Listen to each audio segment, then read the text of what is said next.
Good evening, ladies and gentlemen. My name is Matt.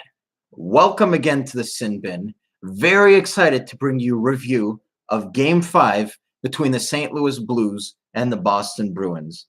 So if you're new to this channel, and if you're new to this show, what I do is pretty much I break down the game. Every aspect, everything that happens, you bet your ass I'm going to talk about it.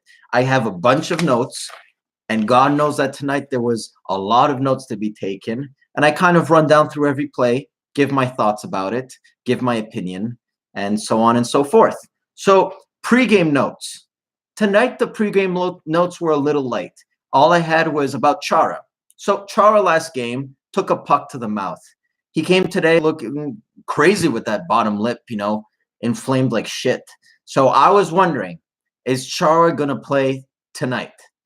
And lo and behold, he did indeed play. He must have been on a shit ton of painkillers because he did indeed play. So let's get down to the first period. So the first period starts really, really physical at start. And I kind of said that throughout the whole series, St. Louis has been more of the physical team. Boston has been more of a, scoring, high scoring skilled team. Now, from what I saw in the first period, the roles were kind of reversed. Boston came out swinging. They were just hitting the body. Any single chance they got, they laid the body on St. Louis, and they hurt them. So, yeah, very, very cool to see the roles kind of reversed. Now, will it pay off in the game? That's yet to be seen. We're going to get to it later. I don't like spoiling it, so we're going to get to it naturally.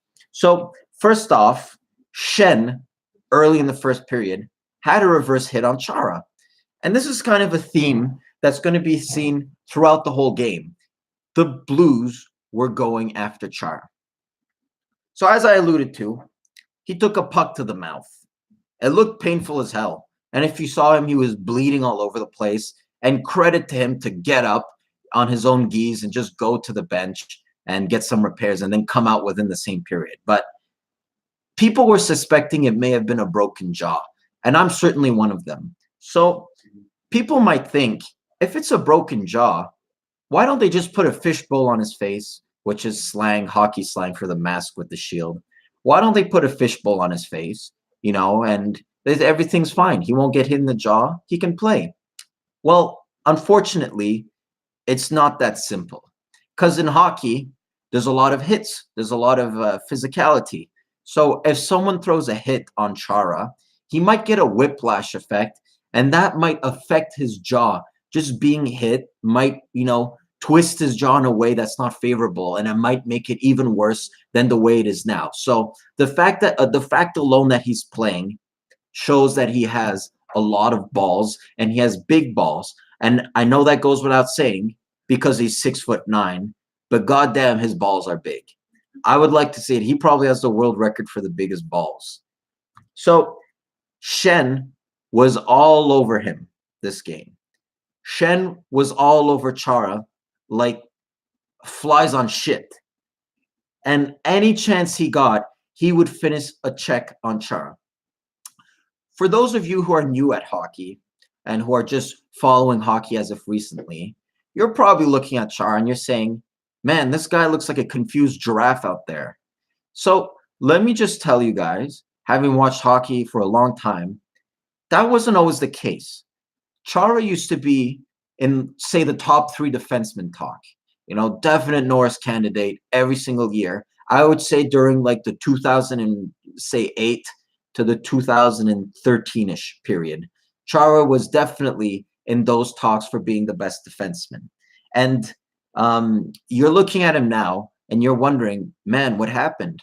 Now, unfortunately, being 6'9", being not so fleet of foot, that's going to play a toll on your game, and your game is going to suffer from it. But back in the days where Chara used to be dominant, no one could ever knock him off the puck. He was the one knocking you off the puck. No one ever thought about trying to hit Chara because they knew that would end up bad for them. Now, as you saw this game, Schenn was just going at it and being, as the effect of being an older player, not as strong. Chara was going down, And it's kind of weird to see Chara, get hit and go down, but he's a broken man. What do you want me to say? His jaw's broken. His body has a lot of mileage on it. So Shen definitely, paying the price, and Chara's paying the price due to Shen. So then later in the game, Dunn takes a penalty. And the penalty that it was a puck over the glass penalty, so a delay of game penalty. And those always kind of sucked. And I never really liked it as a penalty. I never really liked it as a penalty because more often than not, it's something that's accidental. It's something that the players aren't doing it on purpose. The penalty the rule was put in place to avoid players from just, shooting it up in the stands whenever they're in trouble. But it kind of sucks for Dunn because you could tell it wasn't on purpose. But whether it be on purpose or not, it's a penalty. You're going to the box. And on that penalty kill, Bennington was brilliant. Actually, the first period, both goalies were very, very, very, very solid. I give the slight nod to Bennington, given the fact that he received more shots. But seriously, both goalies in this game, not just in the first period, but throughout the whole game, they were really, really, really good. Now, I get in the chat, Jalen Daniel saying, ? What happened? Now, Jalen, you're going to have to be a little more specific. I don't know what you're referring to, what happened, but if you give me some clarifications in the chat, I'll be glad to answer it. He says, hey. So, next, Johansson gets hit in the corner. Let me get my microphone closer. Johansson gets hit in the corner by Barbashev, and he was kind of shaken up. And many might think that was a dirty hit. I wouldn't completely be opposed to that.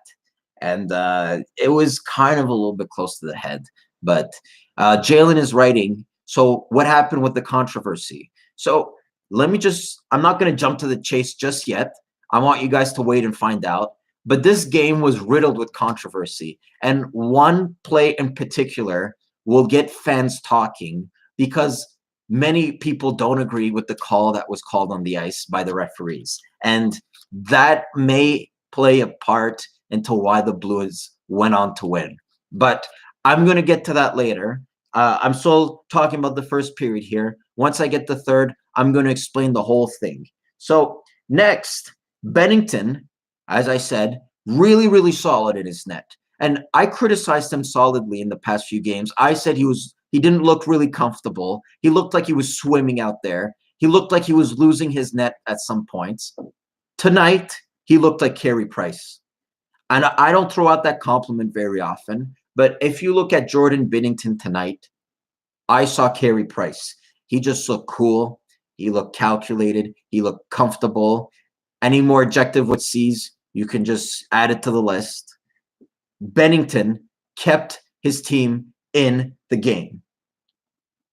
So there was a play later in the first period where Rask made a save, and he appeared to have frozen it, but they went to review just to make sure it didn't cross the line, and obviously it didn't. So no goal.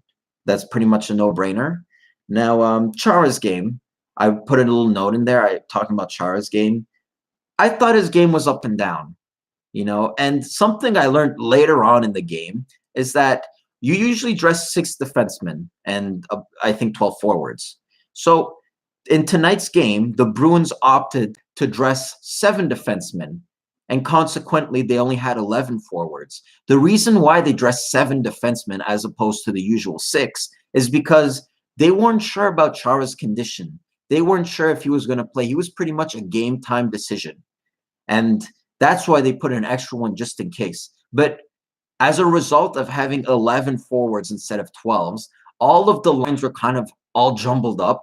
I think Charlie Coyle at some point was playing on the wing, which is kind of weird to see because he's a natural centerman. But yeah, and Krug's hit. So Torrey Krug has been a physical presence all series. And before I get to him, let me just address the chat. So the Jalen Daniel student says, if it's about the refs, everyone go back to that hand pass versus San Jose. And definitely agree about the hand pass. If you want, you can check out my channel. I actually made a video about that. It's called Why the Carlson Goal Should Not Have Counted. And you can check that out after you're done with this. So, Torrey Krug, physical all series long. Seriously, going back to game 1, where he kind of got into that wrestling match with Perron, and then angrily skates down the ice and hits Robert Thomas, sending him in another galaxy and sending him out of the series. Now, in this game, he laid the boom on Alex Steen behind the net. Alex Steen did not see him coming, and he came around and just laid the body. And for being 5'9", give credit to this guy for actually being able to hit like crazy. Okay. But I said one thing in game 1, and I was right about it in this game, as you'll see later on in my notes. If you're going to run around, if you're going to hit the body, if after you hit someone, you're going to go taunt the goalie, be ready for a reply. And I was surprised there wasn't a reply in game 2, 3, and 4. But you sure as hell bet that in this game, there was a reply. Because I know I'm getting a little ahead of myself, but later in the second period, Sanford put what some might say a questionable hit. And I'm not saying it wasn't questionable, but he laid a big hit on Krug. And there wasn't a penalty, so they deemed it being clean. And now that I think about it, it was kind of a clean hit. The head wasn't targeted. It was just a hard, heavy hit. And that's Zach Sanford saying, you're taking a run at my players. You're taunting my goalie. You're running around like a little shit. You're going to feel the wrath of my shoulder. It's just fair hockey. You're going to go hit the players. They're going to come after you. And I was listening to Michael Rupp on the Spinning Chicklets podcast, and he was saying that watching that game, when Torrey Krug gets up and lays Robert Thomas, he was sitting in the stands getting angry, saying, I wish I were in that game. I would have done something. I was saying, let's go, boys. Now, honestly, in hockey, most of the time that doesn't happen because you don't want to put your team in a hole taking a bad penalty. But that Zach Sanford hit was totally called for.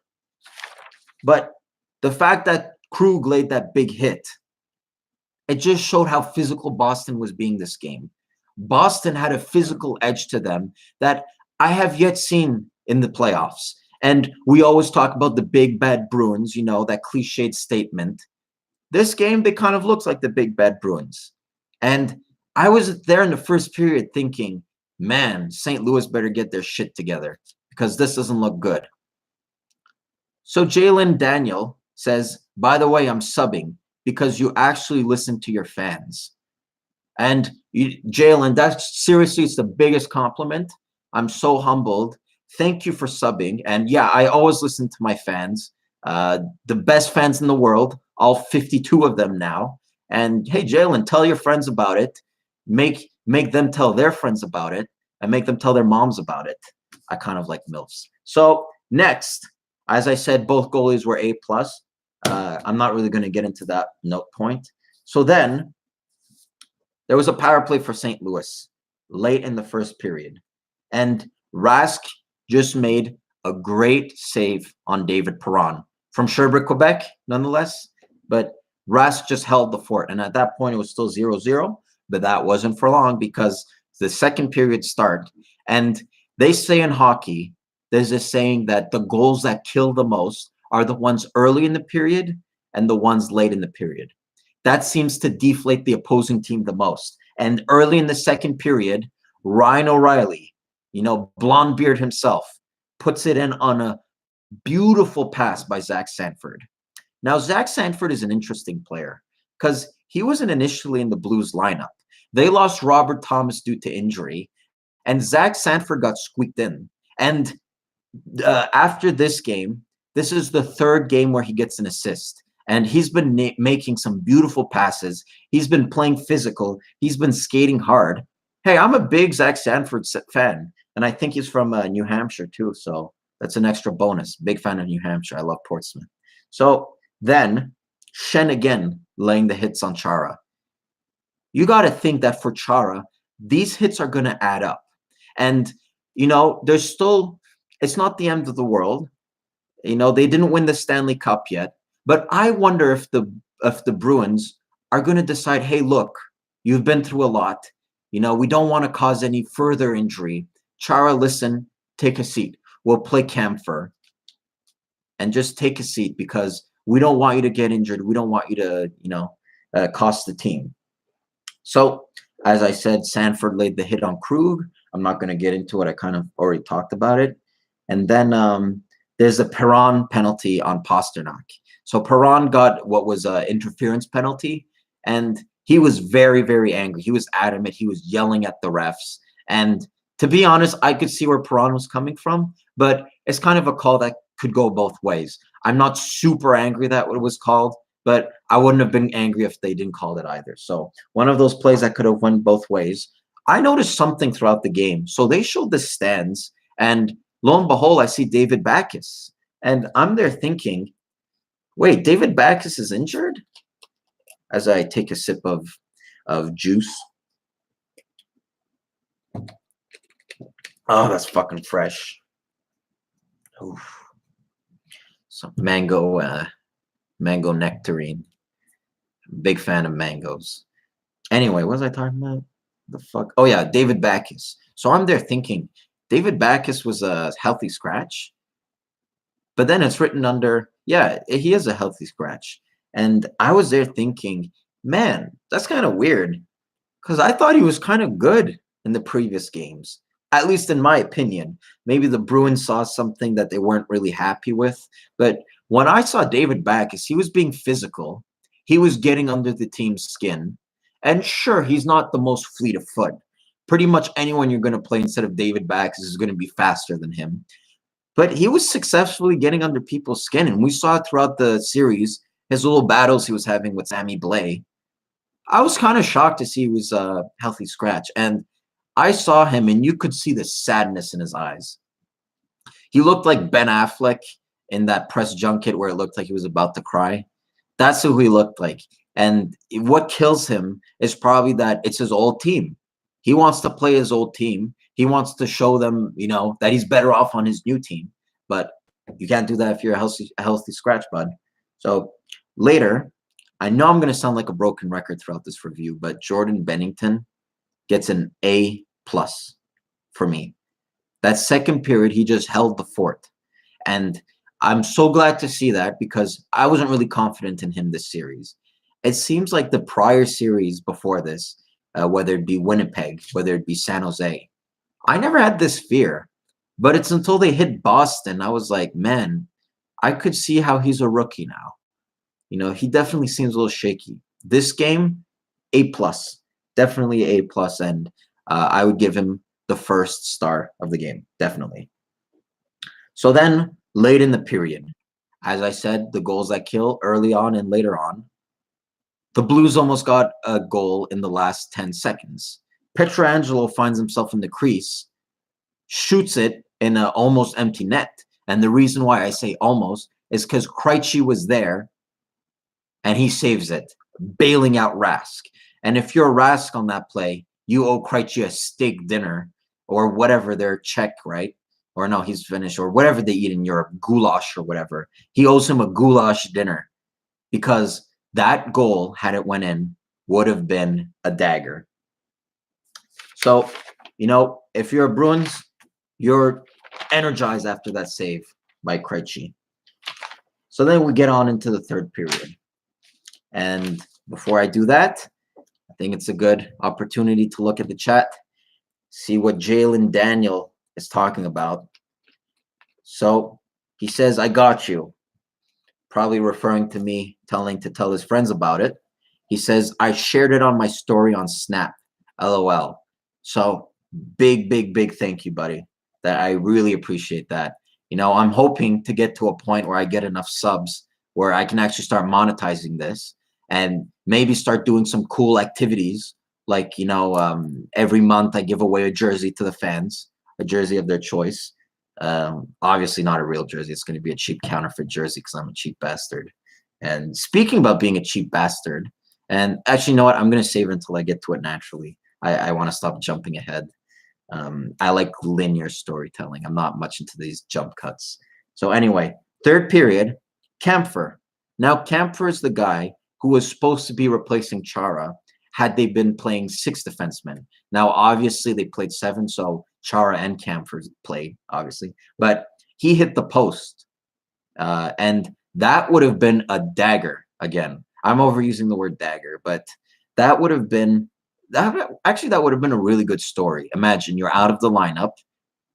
It's hard for these players being out of the lineup. They have to stay in game shape while not playing any games. But he almost scored. That would have been a nice story had he got it in. And Steen got a penalty on Krejci, and it was an interference penalty. And unlike the Perron penalty, there's no question about this. Krejci was nowhere near the puck, and he just, leveled him. And Krejci obviously seemed a little shaken up. If I were to guess, he seemed like he lost his wind there for a second. But on that penalty, fearless block by Bertuzzo. Bertuzzo is kind of a meat and potatoes defenseman. He was acquired in a trade involving Pittsburgh, where the Blues sent Ian Cole to Pittsburgh, and they got Bertuzzo instead. And that was a game-time block. I like to see these game-time moments. I mean, you're playing for the cup now. I like to see who's going to sacrifice themselves and dive face first in front of a puck. And later on in that third period, we get to Charlie McAvoy. Now, I think that Charlie McAvoy is a very, very, very bright defensive prospect. He's from the 2015 NHL draft, which was one of the deepest drafts maybe since the 2003 draft. And he was maybe a mid-15th pick. And I think he's really going to be a superstar. Or maybe not a superstar, but what's below that, an all-star? I think he's going to be a really solid player, in other words. And the problem is, he's not quite there yet. He can play big minutes. He can lodge ice time. And with the Chara's injuries problems and potential scratch in the next game, he's going to face a lot of minutes. So the problem is, I don't think he's quite there yet. He's still turning over the puck a little bit too much for my liking, but defense is a very hard position. There's going to be some growing pains. And I think that his progression curve has been very natural, and I think he's going to be quite a good player. So he has a golden opportunity where it's a 2-on-1 play. He joins the rush, and Krejci makes a brilliant pass to him, and he's almost, face to face with the goalie, and he misses the net. And that just really grinds my gears when the players, are really, really close to the net or in the slot or very, golden opportunity, and they just whistle it wide. That pisses me off. I'd rather they just get it on net and see a save than them missing the net. That really gives me hemorrhoids, seriously. So, hands down, I don't like to see that.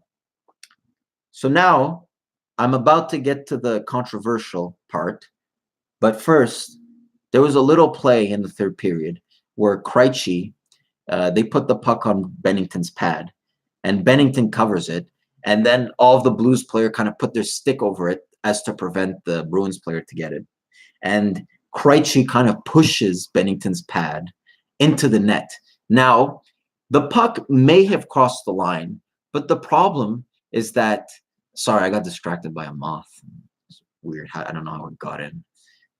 I hope it doesn't sneak in my room while I'm sleeping. Anyway, so the problem is that even though it went in, he pushed the goalie's pad. So that would be considered goalie interference. Therefore, no goal and absolutely no question for it. Okay, now we're going to get to the big part of this game recap. And that's the Bozak Achari situation. So let me just run down through it. The puck comes in the corner, kind of near the net. Achari picks it up.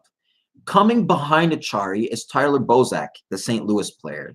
And he kind of gets his stick caught up in the feet of Achari. And he lost balance and landed very awkwardly. And in retrospect, it could have ended up way worse than it was. But no doubt that was a penalty.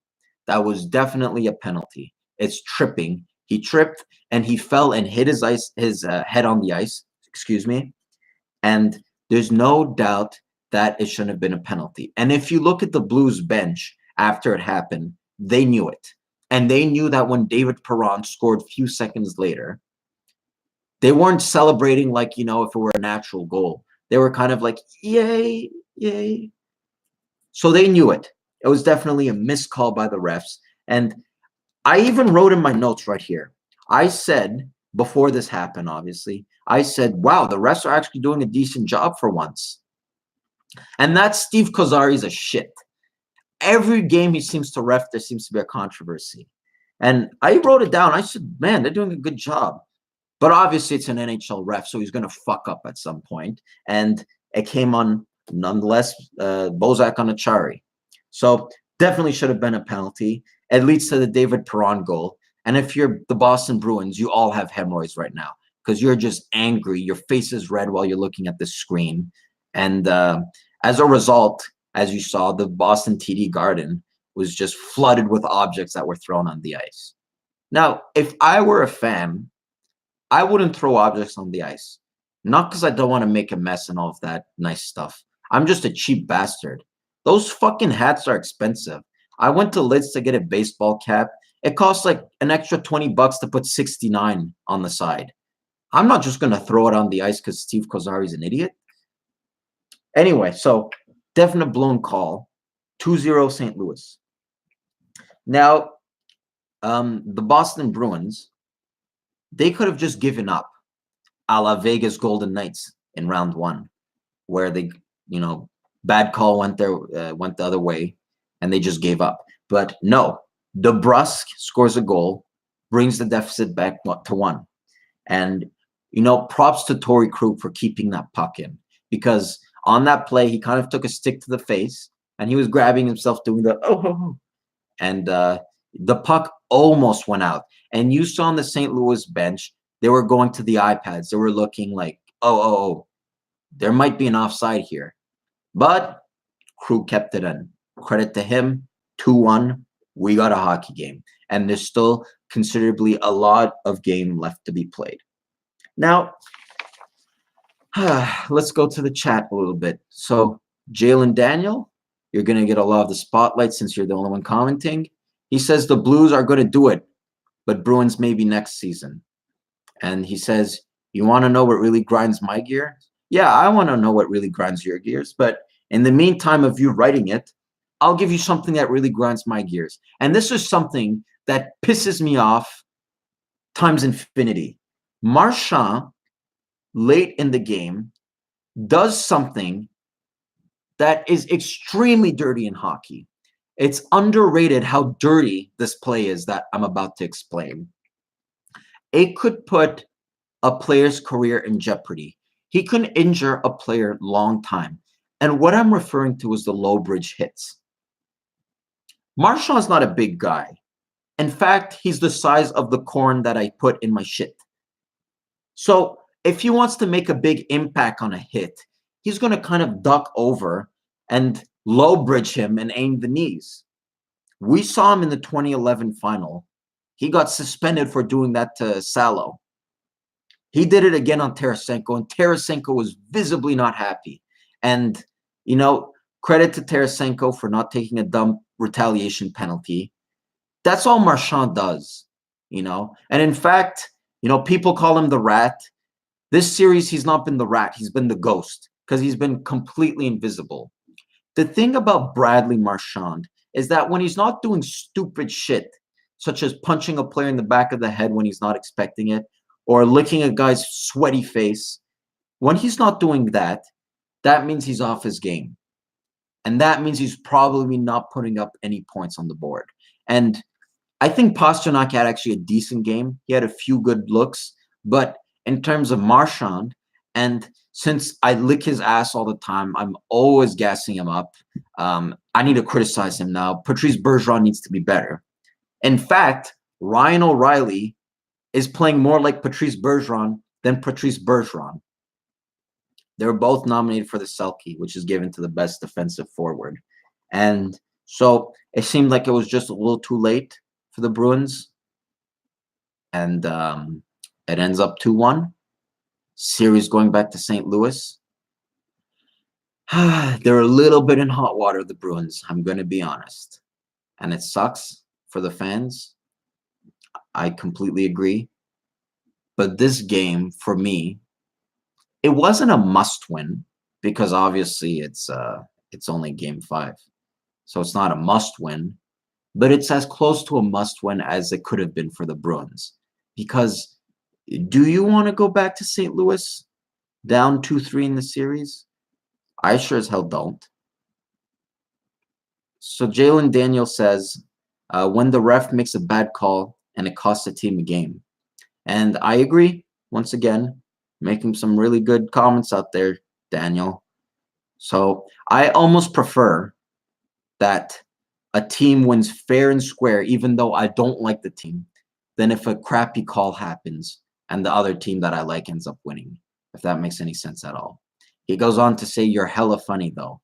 And yeah, you know, I try. I guess I'm sort of funny, like in an unintentional way. That's what I like. People always call me funny, and I'm like, I'm not even trying to be funny. I'm trying to have a hard-hitting, really emotional conversation. You're like down there laughing and tearing up because I'm funny, apparently. Anyway, so I think that puts an end to my great review. There's 3 people in the chat, so, you know, pretty good. I'm still a growing channel, so don't expect PewDiePie numbers or whatever the fuck his name is. Fuck, call him Victor Hedman for all I care. So thank you so much for watching. I hope you enjoyed this in-depth review. I hope you have enjoyed my approach to reviewing games.